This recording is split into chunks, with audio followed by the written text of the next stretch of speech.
என்னை திட்டமிட்டு திமுக தலைமையிலான கூட்டணியில் வெளியேற்றுவதற்கு தமிழர் அல்லாத, தமிழர் விரோத, தமிழினை உரிமைக்கு எதிராக, தமிழ் ஈழ விடுதலைக்கு எதிராக, சமூக நீதி லட்சியத்திற்கு கொள்கைக்கு எதிராக இருக்கின்ற அதிகாரிகளின் பேச்சையும் அவருடைய அறிவுரைகளையும் கேட்டுக்கொண்டு திமுக தலைமை தமிழக வாழ்வுரிமை கட்சியை புறக்கணித்திருக்கிறது.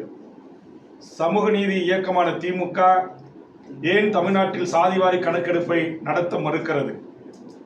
வன்னியர்களுக்கான 10.5% இடஒதுக்கீட்டை அதற்கான தரவுகளின் அடிப்படையில் பரிசீலனை செய்வதற்கான அதிகாரம் மாநில அரசுக்கு இருக்கிறது என்கிற உத்தரவிட்ட பிறகு அதை நான் பலமுறை தமிழக சட்டமன்றத்தில் சுட்டிக்காட்டி பேசிய போது மாண்புமிகு தமிழக முதலமைச்சர் அதற்கான ஓய்வு பெற்ற ஒரு நீதிபதி கொண்டு ஒரு ஆணையத்தை நியமித்து அந்த விவரங்களை சேகரித்து அதை நடைமுறைப்படுத்துவதற்கு நான் ஆலோசனை செய்கிறேன் என்று சொன்ன முதல்வரை தடுத்த சக்தி எது?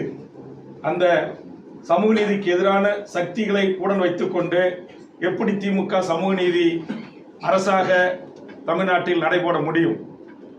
தமிழ் சமூகத்திற்காக உழைத்த போராடிய எண்ணற்ற தமிழ் சமூகத்தின் ஆளுமைகளுக்காக மணிமண்டபம், சிலைகள், நினைவு தூண்கள், தபால் தலைகள், தெருக்களின் பெயர்களை சூட்டுங்கள் என்று நான் சொன்ன போதெல்லாம் எந்த பதிலும் சொல்லாமல் பெயரளவுக்கு 1 மற்றும் 2 போன்ற விஷயங்களை செய்துவிட்டு இங்கு ஒரு சினிமா நடிகர் சொன்னார் என்பதற்காக அவருடைய தந்தையின் பெயரிலே தெருக்களை வைப்பது. ஆக ஒரு சமூக நீதி அரசு சாதிவாரி கணக்கெடுப்பு நடத்தி ஒரிசாவில், பீகாரில் இது போன்று பல்வேறு மாநிலங்களில் சாதிவாரி கணக்கெடுப்பு அல்லது புள்ளி விவரங்கள் எடுக்கப்பட்டு அந்த மக்களுக்கு சமூக நீதி வழங்குவதற்கான நடவடிக்கைகளை மேற்கொண்ட போது திராவிட முன்னேற்ற கழகம் என்பது ஒரு சமூக நீதி இயக்கத்தின் வரலாற்றில் தோன்றிய ஒரு இயக்கம் ஏன் என்னுடைய குரலுக்கு மதிப்பளிக்கவில்லை? தமிழ்நாட்டில் எண்ணற்ற தலைவர்களின் குரல்களுக்கு மதிப்பளிக்கவில்லை. இங்கே இருக்கிற சிறப்பு முகாம் மூடப்பட வேண்டும், ஈழத்தில் இனப்படுகொலைக்கு உள்ளாகி அங்கு சிறையில் கைது செய்து வைக்கப்பட்டிருந்த விடுதலை புலிகளின் தளபதிகள் உட்பட பலர் கூட, பெண் போராளிகள் உட்பட பொது மன்னிப்பு பல ஆண்டுகளுக்கு பிறகு அளிக்கப்பட்டு அவர்கள் மறுவாழ்வு வாழ்ந்து கொண்டிருக்கிறார்கள்.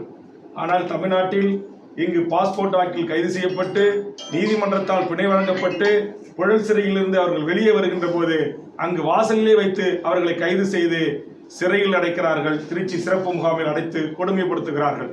தொடர்ச்சியாக அங்கே மரங்களில் ஏறி போராட்டம், உயிரை பண வைத்து உண்ணாவிரதங்கள். தற்போது கூட சக்தி என்கிற நாதன் உயிருக்கு போராடி கொண்டிருக்கிறார். போராட்டம் தொடர்ந்து கொண்டிருக்கிறது. ஆக தமிழக வேலை தமிழருக்கே என்கிற ஒரு சட்டம் இயற்றினால் என்ன? குஜராத்தில் இருக்கிறது, கர்நாடகத்தில் இருக்கிறது, பீகாரில் இருக்கிறது, இந்தியாவில் பல மாநிலங்களில் இருக்கிறது. அந்த மாநில மக்களுக்கான வேலை வாய்ப்பு முன்னுரிமை. ஆனால் தமிழ்நாட்டில் அப்படி ஒரு சட்டம் இயற்றப்படவில்லை. தமிழ் வழியில் படித்தவர்களுக்கான 20% இடஒதுக்கீட்டுக்கான அந்த உரிமை சட்டமாக இதுவரையிலும் இயற்றப்படவில்லை. அதுபோன்று ஓபிஎஸ் காலத்தில் தமிழ்நாட்டுடைய அரசு உயர் பதவிகளை டிஎன்பிசியினூடாக எவர் வேண்டுமானாலும் வந்து எழுதி இங்கே கோட்டாட்சியராக, டிஎஸ்பியாக, நீதிபதியாக, பல்வேறு துறையினுடைய அசிஸ்டன்ட் கமிஷனராக பதவிக்கு வரலாம் என்கிற நிலை இந்த நிமிடம் வரையிலும் இருக்கிறது. 5 ஆண்டு காலமாக ஓபிஎஸ் கொண்டு வந்த அந்த சட்டத்தை ரத்து செய்யுங்கள் என்று நான் மன்றாடினேன். அது ரத்து செய்யப்படவில்லை. ஆக நான் தமிழக வாழ்வுரிமை கட்சி என்பது தமிழர் நிலத்தில் வாழ்கின்ற அனைத்து மக்களுக்குமான ஒரு கட்சி. ஆக இந்த அனைத்து மக்களுக்குமான கிடைக்க வேண்டிய சமூக நீதி கிடைக்கப்பெறவில்லை, வேலைவாய்ப்பு கிடைக்கப்பெறவில்லை. இங்கு மாணவர்கள், மீனவர்கள், தொழிலாளர்கள், விவசாயிகள் பிரச்சனைகள் தீர்க்கப்படாமல் இருக்கிறது.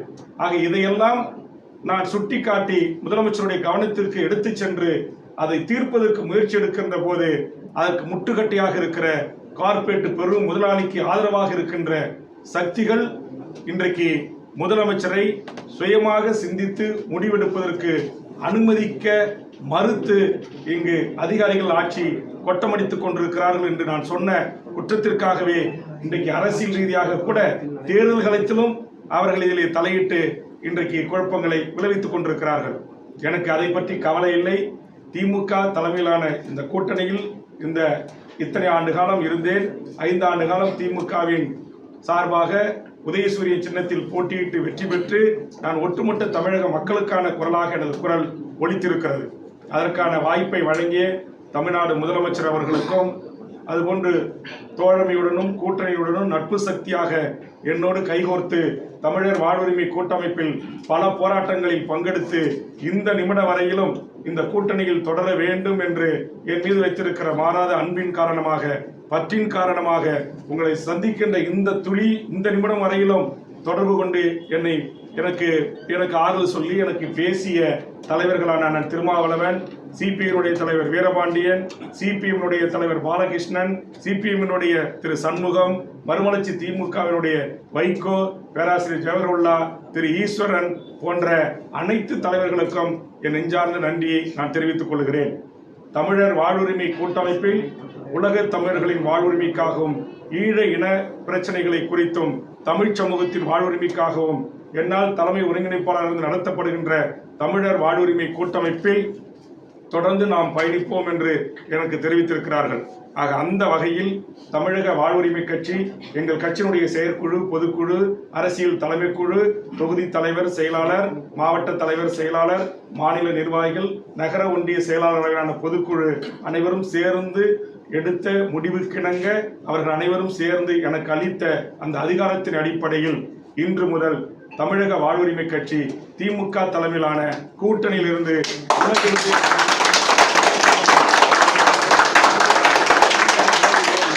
அதிகாரப்பூர்வமாக அறிவிக்கிறேன்.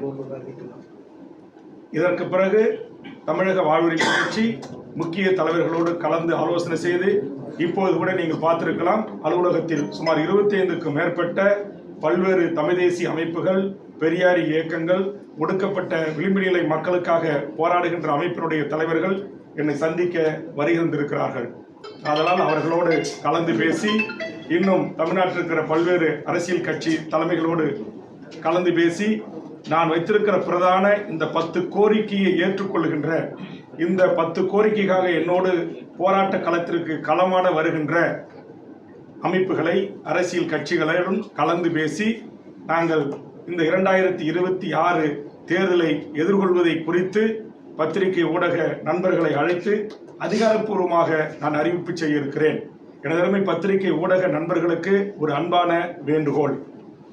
எங்கள் கட்சியை பொறுத்தவரையில் இது தமிழ்நாடு விடுதலைப்படை, மாவோயிஸ்ட் இயக்கங்கள், தமிழ்நாடு மீட்சிப்படை போன்ற பல்வேறு தமிழ் தேசிய அரசியல் ஆளுமைகளை கொண்ட ஒரு அரசியல் தலைமை குழுவாக, அரசியல் முக்கிய நிர்வாகிகளை கொண்ட ஒரு கட்சியாக நடைபெற்று வருகிறது. தனித்து நான் எந்த முடிவும் எடுக்க முடியாது. சில பத்திரிகை நண்பர்கள் என்னை நேர்காணல் காணுவதற்கு வருகை தந்த போது, நான் ஒரு 24 மணி நேரம் பொறுத்துக் கொள்ளுங்கள், நாளை பத்திரிகையாளர்களை அதிகாரப்பூர்வமாக சந்திக்கிறேன் என்று சொன்னேன். உடனே 24 மணி நேரம் கெடு என்று ஒரு செய்தியை போடுகிறீர்கள். திமுக இந்த நிமிடம் வரையிலும் மூத்த தலைவர்கள் என்னோடு பேசிக்கொண்டுதான் இருக்கிறார்கள். ஆனால் காத்திருந்த வேல்முருகன் என்று என்னுடைய சுயமரியாதைக்கும் தன்மானத்திற்கும் நீங்கள் இழுக்கு ஏற்படுத்துவது போல் உங்கள் பரபரப்புக்கு பிரேக்கிங் நியூஸ் போடுகிறீர்கள். அப்படி இல்லை, வேல்முருகன் பண்ணுகிற நேர்மையான அரசியல், எனது அரசியல் பொதுவாழ்வு என்பது சுமார் 40 ஆண்டு காலத்திற்கு மேல் 6 முறை தேர்தலை சந்தித்திருக்கிறேன். தலைவர் கலைஞர், மறைந்த அம்மையார் ஜெயலலிதா, எடப்பாடி, OPS, மருத்துவர் ராமதாஸ் ஐயா என்று பல்வேறு தமிழ் சமூகத்தின் மிகப்பெரிய ஆளுமைகளோடு நான் ஒன்றாக பழகி அவர்களோடு அரசியலிலே பணியாற்றியிருக்கிறேன், அனுபவங்களை பெற்றிருக்கிறேன். அதனால் தயவு செய்து அதிகாரப்பூர்வமாக நாங்கள் அறிவிக்கின்ற அந்த செய்திகளை மட்டும் நீங்கள் வெளியிட வேண்டும் என்பது என்னுடைய தாழ்மையான வேண்டுகோள்.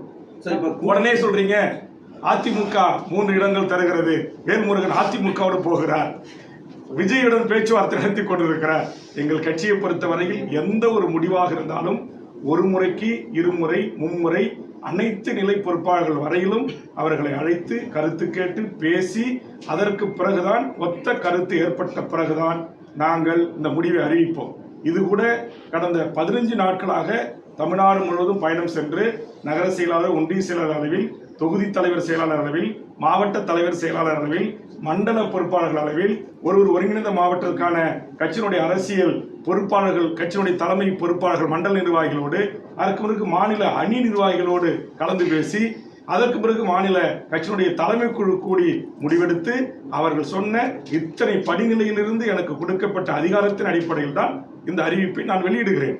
அதனால் தயவு செய்து தமிழ்நாட்டில் இருக்கிற பல அரசியல் கட்சிகள் போது 10ஓடு 10ஓடு இது ஒன்று என்பது போல என்னை ஒப்பிட்டு குறிப்பா நீங்க இங்க இருக்கிற மெயின்ஸ்ட்ரீம் மீடியாக்கள் என்று சொல்லக்கூடிய பத்திரிகைகள் கொஞ்சம் கவனம் செலுத்துங்க.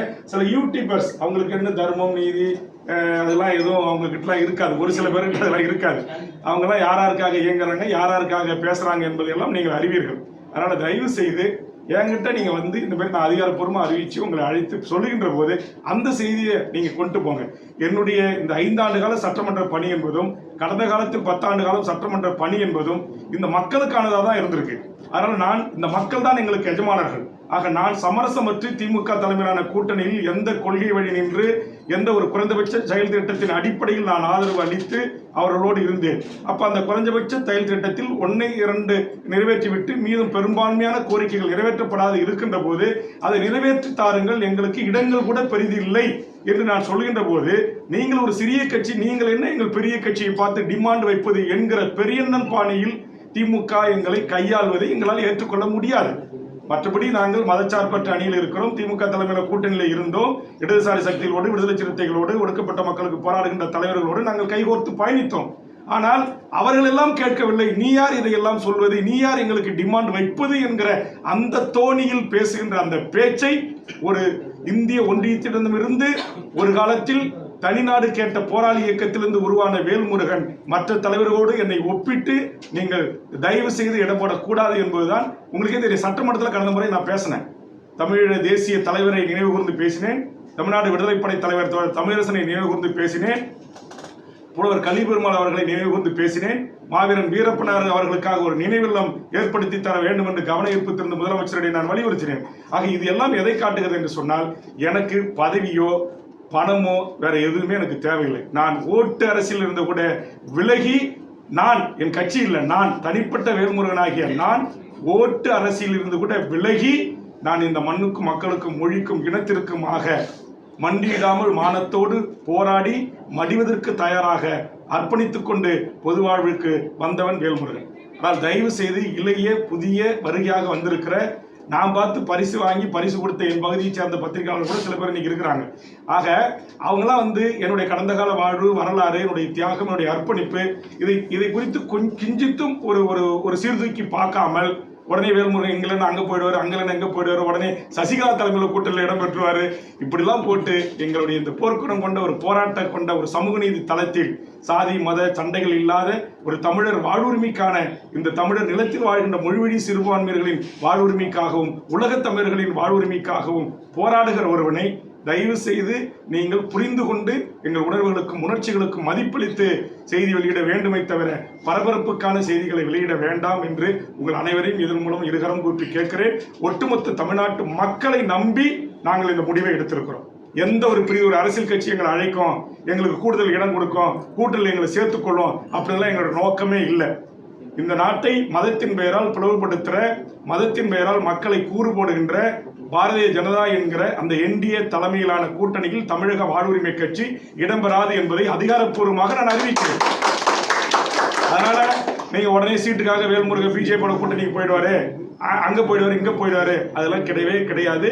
நாங்கள் எங்கள் கட்சி கூடி நாங்கள் இங்க வந்து வருகை தந்திருக்கிற ஆதரவு தெரிவித்திருக்கிற அரசியல் கட்சிகள் அமைப்புகளோடு கலந்து பேசி எத்தனை தொகுதிகளில் போட்டியிடுகிறோம், யாரோடு கூட்டணி வைத்து போட்டியிடுகிறோம், அல்லது யாரோடு தொகுதி உடன்பாடு மட்டும், தேர்தலுக்கு மட்டுமே தொகுதி உடன்பாடு, தேர்தல் முடிந்தவுடன் அது அவர்களோட எந்த ஒட்டு உறவும் இல்லை, எங்களுக்கென்று கொள்கையை முன்னிறுத்தி தேர்தல் பாதையை முடித்துக்கொண்டு மக்களுக்கான அரசியல் பாதையை பயணிப்பதை எல்லாம் குறித்து நாங்கள் விவாதித்து முடிவெடுத்து அறிவிக்க இருக்கிறோம்.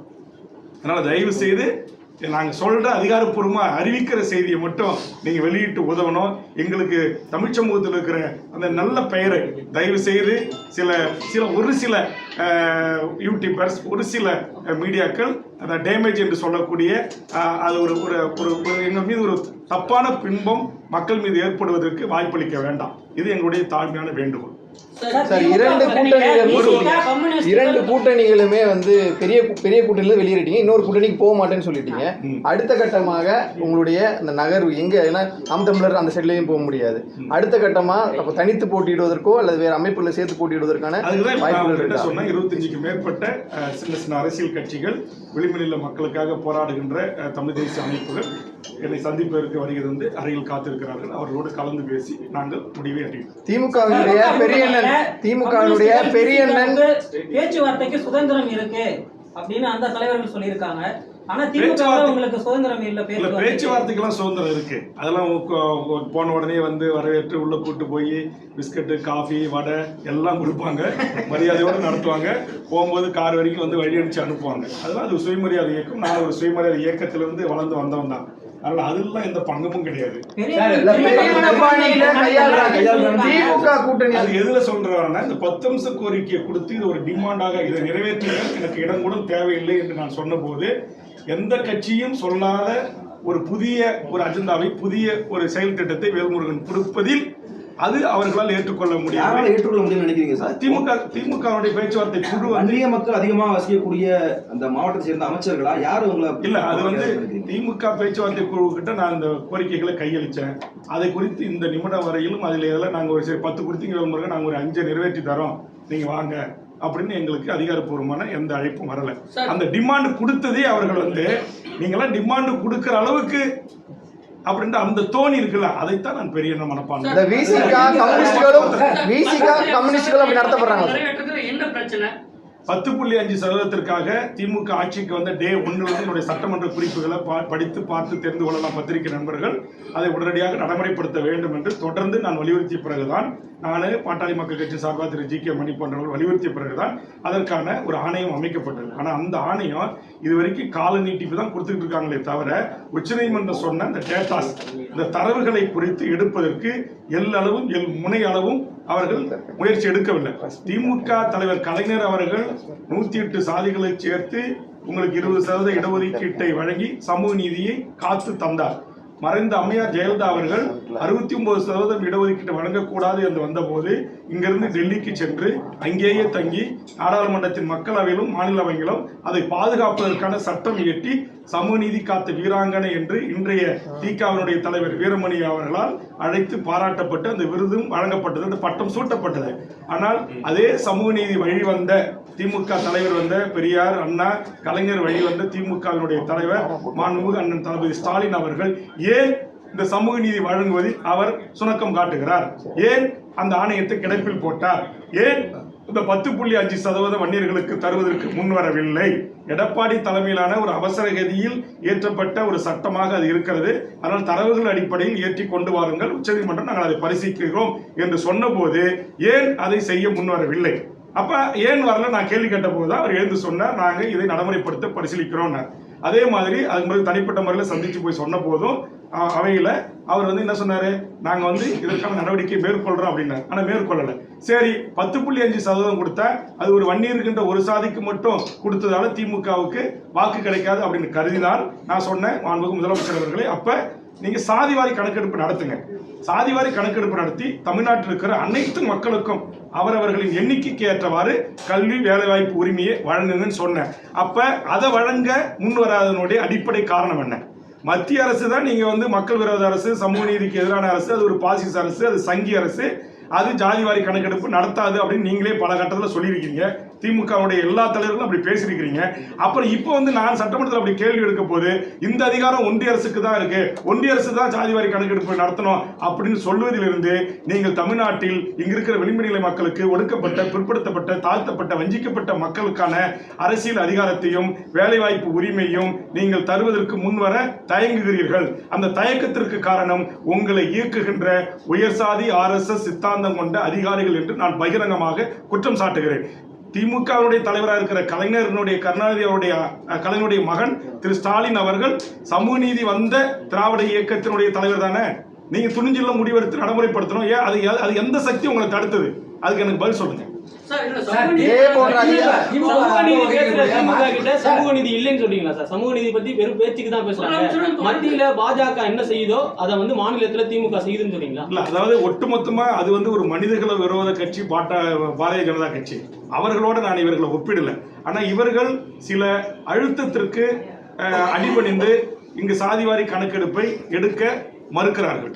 ஏன்னா இன்னைக்கு மைனாரிட்டி சமூகம் என்று சொல்லக்கூடிய முன்னேறிய RSS பிஜேபி ஆதரவாளர்கள் தான் இன்றைக்கு கோட்டையில் யார் ஆட்சிக்கு வந்தாலும் கோல் வச்சுக்கிறார்கள். அதனால அவர்களுடைய ஆலோசனையை பெற்று நீங்கள் வேண்டாம் ஜாதிவாரி கணக்கெடுப்பு நடத்தீங்கன்னா ஏற்கனவே முன்னேறிய வகுப்பினர் அனுபவித்து வருகின்ற அந்த உரிமைகள் அனைத்தும் பறிபோய்விடும் அப்படிங்கிறதால தான் இப்போ இங்கே இத்தனை பேர் பத்திரிகையாளர் ஊடக நண்பர்கள் உட்காந்துருக்கீங்க. உங்கள் சமூகத்தை சேர்ந்தவர்களுக்கு உரிய உங்கள் எண்ணிக்கைக்கு ஏற்றவாறு உங்களுடைய சமூகத்தை சேர்ந்தவர்களுக்கு இங்கே அதிகாரத்தில் பங்கு இருக்கிறதா? கோட்டையில் கோடு வச்சுக்கின்ற செயலாளர்கள் பங்கு இருக்கிறதா? மாவட்ட ஆட்சித்தலைவர்கள் பங்கு இருக்கிறதா? காவல்துறை கண்காணிப்பாளர் பங்கு இருக்கிறதா? டிஜிபி, ஏடிஜிபி, சட்ட ஒழுங்கு, உளவுத்துறை போன்ற உயர் பதவிகளுக்கு தமிழர்களுக்கு வழங்கப்படுகிறதா? நீங்கள் இன்னைக்கு எடுத்துங்க, ஒரு ஜோன் ஐஜி எடுங்க, எஸ்பி எடுங்க, கலெக்டர் எடுங்க. இப்போ நியமிக்கப்பட்டிருக்கிற உளவுத்துறை டிஜிபியிலிருந்து எடுத்து கணக்கு பாருங்க. ஏன் தமிழ்நாட்டில் தமிழை தாய்மொழியாக கொண்ட அல்லது மொழி வழி சிறுபான்மையாக ஆண்டாண்டு காலமாக இந்த மண்ணில் வாழக்கூடிய மக்களுக்கு யாரும் அந்த இடத்துல அமர்வதற்கு அதிகாரம் இல்லையா? அப்போ இதில் எங்கே இருக்குது சமூக நீதி? இதைத்தான் நான் சட்டமன்றத்தில் கேட்குறேன், இதைத்தான் அவருக்கு டிமாண்டாக கொடுக்குறேன். அப்போ நீலாம் யார் எங்களுக்கு டிமாண்ட் வைக்கிறது? டிமாண்ட் வச்சுலாம் எங்ககிட்ட நீங்கள் கூட்டணி வர வேணாம் அப்படின்னு நீங்கள் எங்களை கையாளுறீங்க. அதனால் நாங்கள் கூட்டணி விட்டு வெளியேறோம். வெளியேற்றதுக்கு யார் காரணம் நினைக்கிறீங்க சார்? நான் சொல்றேன், கொள்கை தாங்க காரணம். நான் கொள்கை நான் பேசும்போது அரசு அதிகாரிகள் மீண்டும் திமுக ஆட்சிக்கு வந்தால் வேல்முருகன் திமுக அரசு குடைச்சலாக இருப்பார் அப்படின்னு ஒரு போட்டு சொல்லியிருந்தேன். ஆமா, நான் நீலகிரி மாவட்டத்தில் 80,000 ஹெக்டர், நீலகிரி மாவட்டத்தில் 80,000 ஏக்கர் நிலங்கள் நம்முடைய அங்கே வாழ்கின்ற மலைவாழ் மக்களுக்கும் தோடாஸ் மக்களுக்கும் சொந்தமான 17 ஜென்ம பூமி என்று சொல்வார்கள். அந்த நிலத்தை மீட்க வேண்டும் என்று சட்டமன்றத்தில் 5 முறை பேசினேன். அது மகாவீர் ஜெயின் ஒருத்தவன் அரசு அதிகாரிகளை கையில் வைத்துக்கொண்டு தான் பெயருக்கு பட்டா மாற்றி அதை தமிழ்நாட்டில் இந்தியாவில் பல மாநிலங்களில் வங்கியில் வச்சு பல ஆயிரம் கோடி மோசடி செஞ்சிருக்கிறான். அதை மீட்டு அந்த நிலங்களை அங்கே இருக்கிற நிலமற்ற ஏழை மண்ணின் பூர்வீகுடி மக்களுக்கும் இலங்கையில் பண்டாரநாயக்கா ஸ்ரீராமா ஒப்பந்தத்தின் அடிப்படையில் இங்கே கொண்டு வந்து நீலகிரியில் வைக்கப்பட்டிருக்கிற 5 லட்சம் மக்களுக்கும் 1 சென்ட் நிலம் கிடையாது. இன்னைக்கு தோட்ட எஸ்டேட்லாம் மூட்டான், பசியும் பட்டினியுமா வாடி கிடக்கிறாங்க. அவர்கள் என்னுடைய குப்புள் கொடி ரத்த உறவு. ஈழத்தில் தான் 1.5 லட்சம் மக்களை கொன்று குவிச்சாங்க. தோட்ட தொழிலாளர்களாக அழைத்து செல்லப்பட்டு அங்கு உறிஞ்சி அட்டை போல் அவருடைய ரத்தத்தை உறிஞ்சி திரும்ப அவர்கள் கொண்டு வந்து இங்கே கப்பலில் இறக்கப்பட்டு நீலகிரி, புதுக்கோட்டை, மதுரை பல்வேறு மாவட்டங்களில் 5 லட்சத்துக்கு மேற்பட்ட மக்கள் வாழ்றாங்க. அவங்களுக்கு ஒரு சொந்த வீடு கிடையாது, ஒரு சென்ட் நிலம் கிடையாது. ஆனால் இங்கே மார்வாடி, சேட்டு, குஜராத்திகள் 80,000 ஏக்கர் நீலகிரியில் மட்டும் எங்கள் மண்ணின் பூர்வீகுடி ஆதி தமிழர்களுடைய நிலத்தை தன் சொந்த பெயருக்கு பட்டா மாற்றியிருக்கிறான். இதுக்காக நான் முதலமைச்சர்கிட்ட கடிதம் கொடுத்தேன், ரெவன்யூ மினிஸ்டர் சந்திச்சு கடிதம் கொடுத்தேன், ரெவன்யூ செக்ரட்டரி திருமதி அமுதாவை சந்திச்சு கடிதம் கொடுத்தேன். ஒரு பதிலும் கிடையாது. இதே மாதிரி தமிழ்நாட்டில் ஆயிரக்கணக்கான லட்சக்கணக்கான ஏக்கர் நிலங்களை தமிழர் அல்லாதவர்கள் முழுவதுமாக கைப்பற்றிக் கொள்கிறார்கள். இங்க தமிழ்நாட்டில் என்ன வணிகம் தமிழர்கள் கையில் இருக்கு? ஒண்ணு சொல்லுங்க. இரும்பு வணிகம் நம்ம கையில் இருக்கா? தங்க வணிகம் நம்ம கையில் இருக்கா? வெள்ளி வணிகம் நம்ம கையில் இருக்கா? மஞ்சள் வணிகம் நம்ம கையில் இருக்கா? முந்திரி வணிகம் நம்ம கையில் இருக்கா? என்ன இருக்கு? நீங்க ஒளிப்படம் பதிவு செய்யறீங்களா? கருவிகள் இதெல்லாம் விற்கிறது வாங்குறது ஹோல்சேல் யாரு? தமிழ்நாட்டில் இங்க சென்னை தலைநகரத்தில் இருக்கிற அத்தனை 5 ஸ்டார் விடுதிகள் யாருக்கு சொந்தம்? மிகப்பெரிய மால்கள் யாருக்கு சொந்தம்? என்னுடைய நிலம் அடியோடு பறிபோயிட்டு இருக்குங்க. பரந்தூர் விமான நிலையத்தில் எதுக்கு நீங்க டாட்டாவுக்காக என்னுடைய பூர்வீகுடி மக்களுடைய நிலத்தை 5000 ஏக்கரை அவங்களை கொண்டு போய் அகதியா பல கிராமங்களுக்கு தூக்கி எரிஞ்சு எதுக்கு தாரை வாக்குறீங்க? இந்திய அரசுக்கு சொந்தமாக விமானம் இருக்கா? அப்ப இது வேல்முருகன் திமுக அரசுடைய தடையை மீறி அங்கு சென்று அந்த போராட்ட காலத்தில் பங்கெடுத்துக் கொண்டேன். அன்னையிலிருந்து ஒரு மந்திரி, அங்கு திமுக அமைச்சர்கள் இருக்கிற மந்திரி அங்க பல 100 ஏக்கர்களை வாங்கி போட்டிருக்கிறாங்க. அது 5 மடங்கு அரசாங்கமே அவர்களுக்கு உயர்த்தி கொடுக்குது. அப்ப அது வேல்முருகன் இதுல குடைச்சலா இருக்கிறான் அப்படின்னு நினைக்கக்கூடியவர்கள் இந்த தேர்தல் நேரத்தில் என்னை பழி வாங்குகிறார்கள். அதை பற்றி எனக்கு கவலை இல்லை. என்எல்சியில நெய்வேலி நிலத்தை கையகப்படுத்தக்கூடாதுன்னு நான் தடுத்து நிறுத்துறேன். வாழராயபுரம் உள்ளிட்ட தென்குச்சி, வடக்குத்து இது உள்ளடக்கிய பல கிராமங்களில் 12 காலமாக வாழ்கிற எங்களுடைய மக்களை அடியோட பிடுங்கி தூக்கி எறிகிறீங்க. அது போய் வேல்முருகன் கடந்த சில மாதங்களுக்கு முன்பாக அங்கே தடுத்து நிறுத்தினான். அது உங்களுக்கு தாங்க முடியல. ஏன் தாங்க முடியல? என்எல்சியினுடைய ஒரு ஆண்டுக்கு கொடுக்குற 100 கோடி ரூபாய் சிஎஸ்ஆர் நிதியை அப்படியே அபகரித்துக் கொள்கின்ற ஆளும் வர்க்கம். அதை நான் தட்டி கேட்டேன். அதுக்காக கூட்டம் போட்டு திமுகவுடைய மாவட்ட செயற்குழு, மாவட்ட பொதுக்குழு பகிரங்கமா பேசுறாங்க. வேல்முருகன் நமக்கு பெரிய படைச்சல், வேல்முருகனுக்கு கூட்டணியில் இடம் கொடுக்க கூடாது அப்படின்னு. நான் தேர்தலே நிக்கல, ஓட்டு அரசியலை புறக்கணித்து விட்டு இந்த மண்ணுக்காக நான் போராடுறேன். எந்த ஆட்சி வந்தாலும், எந்த அரசாங்கம் இருந்தாலும், எந்த காவல்துறையை கொண்டு என்ன பண்ணுவீங்க? அதிகபட்சம் சுடுவீங்களா? சுடுங்க, இல்லை வழக்கு போடுங்க. இன்னைக்கு நான் இந்த கூட்டணி 10 நாளா தலைமை நிர்வாகிகிட்ட மாற்று முடிவு எடுக்கிறேன்ற ஒரே காரணத்திற்காக ஹைட்ரோ கார்பனுக்காக, மீத்தேனுக்காக, ONGCக்காக நான் ஐயா மணியரசனோடு, மீத்தேன் ஜெயராமனோடு நான் டெல்டா மாவட்டத்தில் போராடின வழக்க ஏற்கனவே சட்டமன்றத்தில் பேசி க்ளோஸ் செய்யப்பட்ட வழக்க தூசி தட்டி எனக்கு 4 அன்னைக்கு சம்மன் கொடுக்குறாங்க. 23ஆம் தேதி நாளைக்கு நான் வந்து 3 நீதிமன்றத்தில் ஆஜராகணும் ஒரே நாளில்.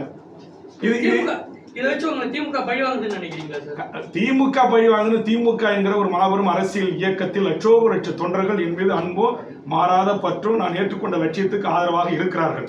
திமுகவை தற்போது இயக்குகின்ற உயர் சாதி RSS சித்தாந்தம் உள்ள அதிகாரிகளுடைய பேச்சுக்கு மாண்புமிகு முதலமைச்சரும் தமிழக அரசும் ஈல்டாயிருக்கு, அடிபணிந்திருக்கு. அப்ப திமுகவும் பாஜகவும் கூட்டணி வச்சுதான் இதை செயல்படுத்துறாங்கன்னு சொல்றீங்களா? அது சில மூத்த பத்திரிகையாளர்கள் அப்படி சொல்றாங்க. முதலமைச்சர் கூடிய அளவுக்கு பவர்ஃபுல்லான அதிகாரிகள் இருக்கிறாங்க. வெளிப்படையா சொல்லலாம் சார். அது உங்களுக்கு கால நேரம் வரும்போது பல பத்திரிகையாளர்கள் சொல்லியிருக்காங்க. திமுக அங்க வகிக்கிற மார்க்சிஸ்ட் கம்யூனிஸ்ட் கட்சி, விடுதலை சிறுத்தை கட்சி உடன்பாடு இன்னும் எட்டப்படவில்லைன்னு சொல்லியிருக்காங்க. ஒருவேளை அவங்க வருத்தம் தெரிவித்து அவங்க வெளியே வந்தா மீண்டும் மக்கள் நலி கூட்டணியா? இல்ல, அது அவங்க நான் வெளியேறிட்டேன்னு உங்களுக்கு அறிவிச்சிருக்கிறேன். அவர்கள் அப்படி வெளியேறி விட்டார்கள் என்று அறிவித்தால் அப்படி அவங்க வெளியேற மாதிரி எனக்கு தெரியல. காரணம் அவர்கள் அனைவருமே, நான் தான் சொல்றேன், இப்போ உங்களை சந்திக்க உட்கார முன்னாடி அந்த கட்சியினுடைய மாநில செயலாளர்கள், தலைவர்கள், அண்ணா நம்ம ஒரு மதச்சார்பற்ற அணியில் இருக்கிறோம், நீங்க கண்டிப்பா சட்டமன்றத்துக்கு போகணும், குரலற்ற மக்களின் குரலா நீங்க ஒழிக்கணும் அப்படின்றத தொடர்ந்து உங்களுக்கே தெரியும். நேற்று கூட பத்திரிகையாளர் சந்திப்பில் அண்ணன் திருமாவளவன் என் மீது வைத்திருக்கிற அந்த மிகப்பெரிய ஒரு நம்பிக்கை, ஒரு நட்பின் காரணமாக வந்து பல முறை என்னை தொடர்பு கொண்டு பேசினார்கள்.